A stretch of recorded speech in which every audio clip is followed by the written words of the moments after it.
नमस्कार। आज की सबसे बड़ी खबर। संघ लोक सेवा आयोग ने सिविल सेवा परीक्षा 2026 के लिए आधिकारिक अधिसूचना जारी कर दी है। जी हां, देश की सबसे प्रतिष्ठित परीक्षाओं में से एक यूपीएससी सिविल सर्विसेज एग्जाम का इंतजार अब खत्म हो गया है। ये बहुप्रतीक्षित अधिसूचना यूनियन पब्लिक सर्विस कमीशन यानी यूपीएससी द्वारा जारी की गई है। ये देश के लाखों युवाओं के लिए एक सुनहरा अवसर लेकर आई है। और इस वर्ष यूपीएससी ने लगभग 933 जी हां 933 रिक्तियों की घोषणा की है। ये एक बहुत बड़ी संख्या है जो देश सेवा का सपना देखने वाले योग्य उम्मीदवारों को एक शानदार मौका प्रदान करती है। तो चलिए अब इस अधिसूचना के जो मुख्य विवरण हैं उन पर एक नजर डालते हैं ताकि सभी उम्मीदवारों को इसके बारे में पूरी और स्पष्ट जानकारी मिल सके। इस परीक्षा के माध्यम से कई प्रतिष्ठित सेवाओं में भर्ती की जाएगी। इनमें शामिल हैं इंडियन एडमिनिस्ट्रेटिव सर्विस यानी आईएएस, इंडियन पुलिस सर्विस यानी आईपीएस, इंडियन फॉरेन सर्विस यानी आईएफएस और इंडियन रेवेन्यू सर्विस यानी आईआरएस। इनके साथ साथ कई अन्य ग्रुप ए और ग्रुप बी की सेवाएं भी शामिल हैं। अब बात करते हैं सबसे जरूरी पहलू की, यानी पात्रता। आइए विस्तार से समझते हैं कि इस परीक्षा में शामिल होने के लिए क्या-क्या शर्तें रखी गई हैं। किसी भी उम्मीदवार की पात्रता को दो मुख्य आधारों पर परखा जाता है। पहला है आयु सीमा और दूसरा है शैक्षणिक योग्यता। आवेदन करने के लिए इन दोनों ही शर्तों को पूरा करना अनिवार्य है। अगर आयु सीमा की बात करें तो सामान्य श्रेणी के उम्मीदवारों के लिए उम्र 1 अगस्त 2026 को 21 से 32 साल के बीच होनी चाहिए।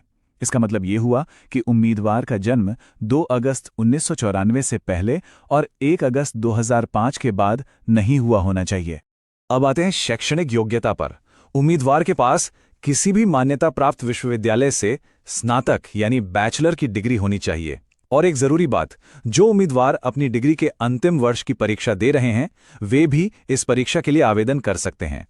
सरकारी नियमों के मुताबिक कुछ आरक्षित श्रेणियों के लिए ऊपरी आयु सीमा में छूट का भी प्रावधान है, जैसे कि अनुसूचित जाति और जनजाति यानी SC/ST के लिए 5 साल, अन्य पिछड़ा वर्ग यानी OBC के लिए 3 साल और दिव्यांगजनों के लिए 10 साल तक की छूट दी गई है।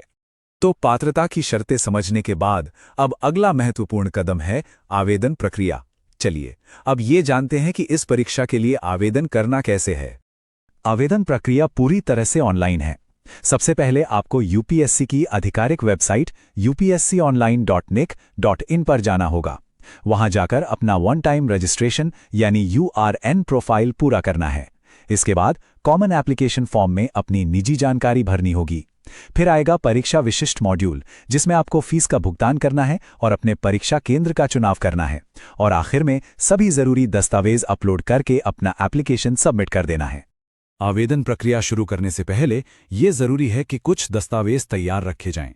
ये सुनिश्चित कर लें कि आपके पास एक वैध फोटो आईडी, एक हाल ही में खींची गई लाइव तस्वीर और आपके हस्ताक्षर की एक स्कैन की हुई कॉपी तैयार हो।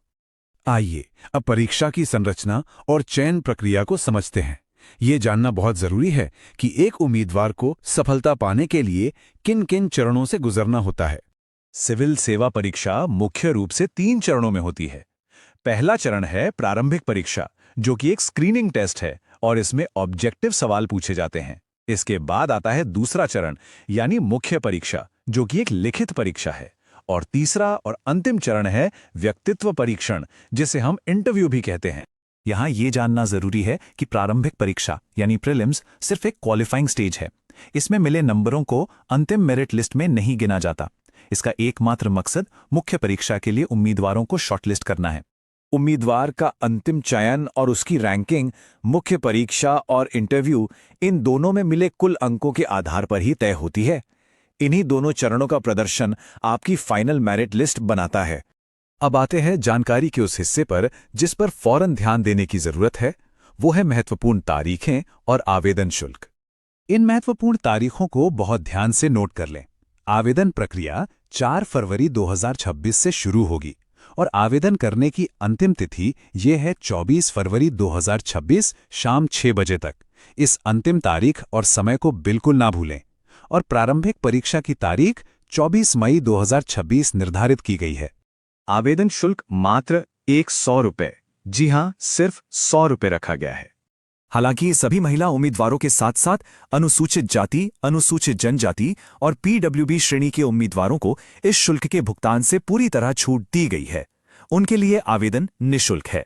एक बार फिर याद दिला दें कि आवेदन केवल और केवल यूपीएससी की आधिकारिक वेबसाइट https://upsconline.nic.in पर ही ऑनलाइन किए जा सकते हैं। किसी और वेबसाइट का प्रयोग ना करें। और अंत में सभी उम्मीदवारों को ये सलाह दी जाती है कि आवेदन करने से पहले यूपीएससी की वेबसाइट पर जाकर पूरी आधिकारिक अधिसूचना को ध्यान से जरूर पढ़ लें। सभी योग्य उम्मीदवारों को हमारी ओर से शुभकामनाएं।